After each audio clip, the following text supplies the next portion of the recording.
दुनिया की सबसे शक्तिशाली रिंग को नष्ट करने के लिए निकल चुके हैं फ्रोडो और सैम, और उन्हें रोकने के लिए लगा है काली शक्तियों को राजा सैरॉन। और भी कुछ लोग रिंग को हासिल करना चाहते हैं जिससे वो दुनिया पे हुकूमत कर सके। ये कहानी शुरू होती है गेंडाल्फ से, जो कि शैतान बेलरॉक से लड़ रहा होता है। बेलरॉक पाताल लोक में गिरते हुए गेंडाल्फ को भी अपने साथ खींच लेता है, मगर गिरते हुए गेंडाल्फ के हाथ उनकी तलवार लग जाती है। गेंडाल्फ उसी तलवार से बेलरॉक को मार देते हैं और पानी में गिर जाते हैं। यहीं पर सीन चेंज होता है और हमें फ्रोडो और सैम को दिखाया जाता है। दोनों रिंग को नष्ट करने के लिए मॉर्डोर की सफर में निकल चुके थे, जहां रिंग को बनाया गया था। इनका सफर इतना भी आसान नहीं था क्योंकि मॉर्डोर वहां से बहुत दूर था, मगर गोलम अभी भी इनका पीछा कर रहा है। गोलम रिंग को हासिल करना चाहता है, इसीलिए एक रात जब फ्रोडो और सैम सो रहे होते हैं, गोलम धीरे धीरे आगे बढ़ता है और फ्रोडो के ऊपर हमला करके रिंग को छीनने वाला होता है। अभी सैम जाग जाता है और दोनों मिलकर गोलम को बंदी बना लेते हैं। गोलम कहता है, मुझे छोड़ दो, मैं तुम्हारा गुलाम बन के रहूंगा और मॉर्डोर तक जाने में मदद करूंगा।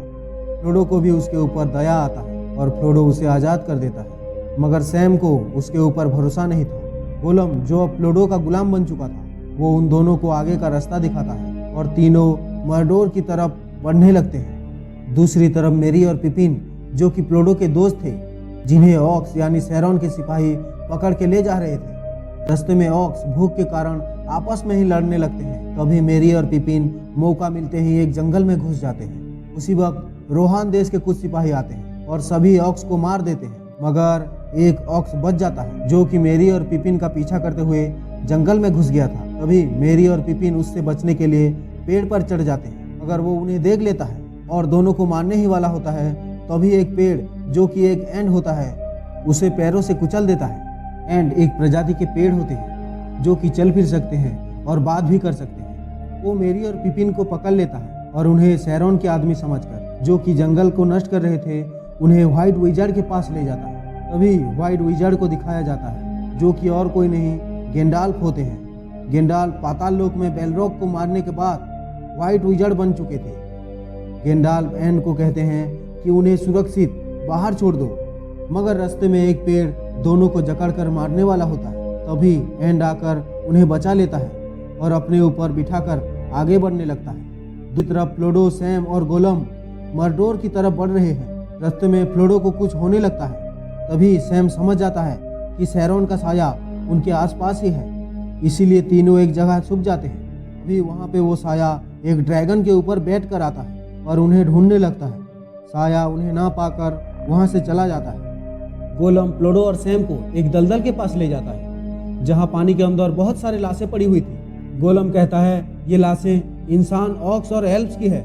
सालों पहले यहाँ एक युद्ध हुआ था। तभी फ्रोडो का ध्यान एक लाश पर जाता है। वो सेंसलेस होकर पानी में गिर जाता है। तभी गोलम फ्रोडो को पानी से खींचकर बचा लेता है। यहाँ पता चलता है कि गोलम अब फ्रोडो का वफादार हो चुका है। दूसरी तरफ इरागोन, इमली और एल्फ्स, जो कि फ्रोडो के साथ रिंग को नष्ट करने के लिए निकले थे, वो बाद में मेरी और पिपिन को बचाने के लिए चले गए थे। वो उन दोनों को ढूंढते हुए उस जंगल में घुस जाते हैं जहां मेरी और पिपिन गए थे। जंगल में उनकी मुलाकात व्हाइट विजार्ड यानी गेंडाल्फ से होता है। गेंडाल्फ को वहां देखकर वो तीनों चौंक जाते हैं और कहते हैं, आप बचे कैसे?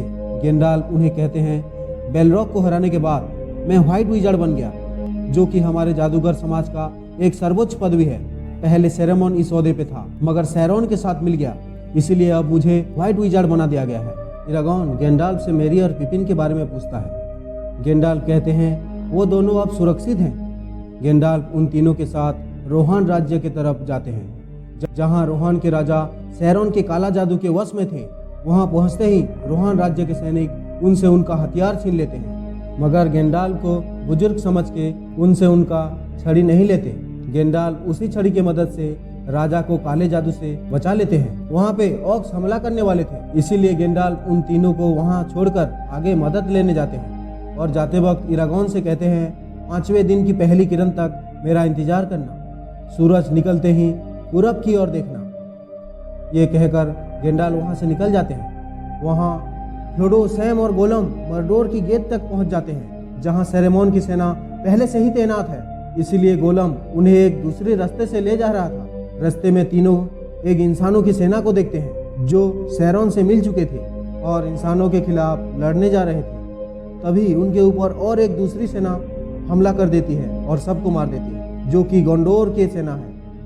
ये सब फ्रोडो और सैम छुप कर देख रहे थे, मगर गोंडोर की सैनिक उन्हें देख लेते हैं और बंदी बना लेते हैं। फ्रोडो और सैम को गोंडोर के राजकुमार फेरामीर के पास ले जाते हैं। तभी फ्रोडो को पता चलता है कि फेरामीर बोरोमीर का भाई है, जो फ्रोडो के साथ सफर पे निकला था और रास्ते में ऑक्स के द्वारा मारा गया था। रात को फेरामीर फ्रोडो को एक झरने के पास ले जाता है और उसे गोलम को दिखाता है। फेरामीर कहता है, क्या ये अजीब प्राणी तुम्हारे साथ है? मगर फ्रोडो इनकार कर देता है। फेरामीर उसे मारने के लिए कहता है। तभी फ्रोडो कहता है, उसे मत मारो।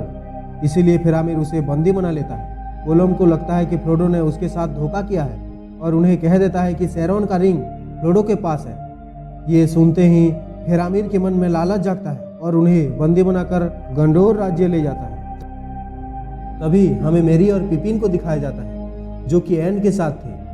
रास्ते में एंड अपने ही जैसे बहुत सारे एंड से मिलता है, जहां सारे एंड डिसाइड करते हैं कि वो लड़ाई में भाग नहीं लेंगे, क्योंकि उनका प्रजाति में कुछ ही लोग बचे हैं और वो विलुप्त होने वाले थे।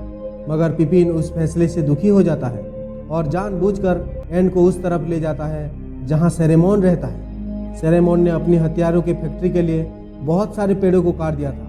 ये देखकर एंट गुस्सा हो जाता है और चिल्लाने लगता है। उसका चीख को सुन के बहुत सारे एंट वहां आ जाते हैं और वो सेरेमोन के खिलाफ जंग लड़ने के लिए तैयार हो जाते हैं। दूसरी तरफ फेरामीर फ्रोडो और उनके साथी को लेके गोंडोर पहुंच जाता है, जहां ऑक्स हमला करने वाले थे। तीसरी तरफ बहुत सारे ऑक्स रोहान में हमला करने वाले थे, जहां इरागोन, इमली और एल्फ थे। यहाँ हमें पता चलता है एक ही समय में 3 जगह पर युद्ध होने वाला है।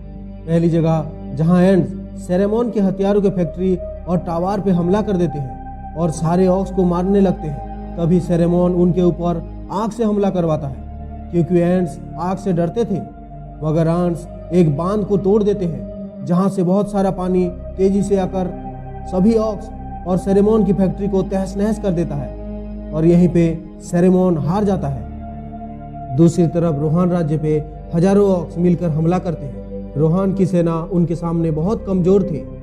इरागोन, इमली और एल्फ्स लड़ाई में रोहान के साथ देते हैं, मगर ऑक्स उनके ऊपर भारी पड़ने लगते हैं। इंसान हारने ही वाले थे। तभी इरागोन को याद आता है कि गेंडाल्फ ने जाते वक्त कहा था, 5वें दिन की पहली किरण तक मेरा इंतजार करना और सूरज निकलते ही पूरब की ओर देखना। तभी सवेरा होता है और इरागोन पूरब की ओर देखता है, जहां गेंडाल्फ एक एल्फ की सेना के साथ आ चुके थे। वो ऑक्स के ऊपर हमला कर देते हैं और ऑक्स कमजोर पड़ जाते हैं। ऑक्स वहां से भागकर एक जंगल में घुस जाते हैं। तभी गेंडाल्फ कहते हैं उनका पीछा करने की जरूरत नहीं है, जंगल अब जाग चुकी है और जंगल उन सबको मार देता है। तीसरी तरफ गंडोर में जहां फ्रोडो था, वहां भी ऑक्स हमला कर देते हैं। उसी वक्त फ्रोडो को कुछ होने लगता है और वो कहता है वो आ गया, और तभी सैरोन का साया आ जाता है, जो कि एक ड्रैगन पे बैठा था। साया फ्रोडो के सामने ही होता है और फ्रोडो रिंग को पहनने ही वाला था। तभी सैम आकर उसे धक्का देकर उसे रोक लेता है। साया उनके ऊपर हमला करता है, मगर तभी फेरामीर उसके ऊपर तीर चला देता है, जो कि ड्रैगन को जाके लगता है और वो साया वहां से चला जाता है। यहाँ पे जंग खत्म हो जाता है। तीनों जगह से सैरोन हार चुका था, मगर गेंडाल्फ कहते हैं वो वापस जरूर आएगा। अगली बार वो और भी ज्यादा ताकतवर होगा। हमारा किस्मत अब फ्रोडो के हाथ में है। वहाँ फेरामीर को भी अपनी गलती का एहसास हो जाता है। वो फ्रोडो, सैम और गोलम को आगे की सफर के लिए छोड़ देता है, लेकिन अब गोलम को लगता है फ्रोडो ने उसके साथ धोखा किया। वो अब रिंग को हासिल करना चाहता है। वो सोचता है रास्ते में दोनों को मारकर रिंग छीन लेगा और तीनों सफर के लिए निकल जाते हैं। वहीं the Lord of the ring की सेकंड पार्ट खत्म हो जाती है।